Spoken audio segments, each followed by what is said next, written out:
লোকসভা নির্বাচনের প্রচারে দক্ষিণ দিনাজপুরে আসছেন তৃণমূলের সর্বভারতীয় সাধারণ সম্পাদক অভিষেক বন্দ্যোপাধ্যায়। আগামী 18ই মার্চ গঙ্গারামপুর স্টেডিয়ামে সভা করবেন তিনি। তৃণমূল প্রার্থী বিপ্লব মিত্রের সমর্থনে আয়োজিত সভার নিরাপত্তা ব্যবস্থা খতিয়ে দেখতে মঙ্গলবার সভাস্থল পরিদর্শন করেন জেলা পুলিশ সুপার চিন্ময় মিত্তাল সহ অন্যান্য পুলিশ প্রশাসনের কর্তারা। তবে অভিষেক বন্দ্যোপাধ্যায়ের এই সভা নিয়ে কটাক্ষ করেন বিজেপি রাজ্য সভাপতি তথা বালুরঘাট কেন্দ্রের বিজেপি প্রার্থী সুকান্ত মজুমদার।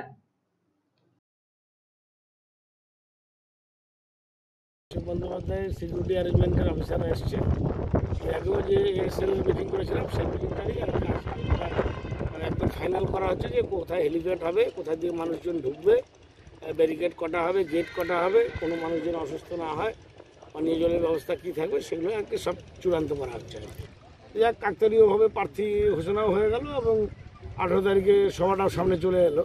সভাপতির একটা বাড়তি উদ্দীপনা যে সেই দিন একটা সাধারণ সভাকে একটা নির্বাচনী সভায় পরিণত হবে। আগামীকাল একটা দলের মিটিং ডাকা হয়েছে বুনিয়াদপুরে সুকান্ত ভবনে।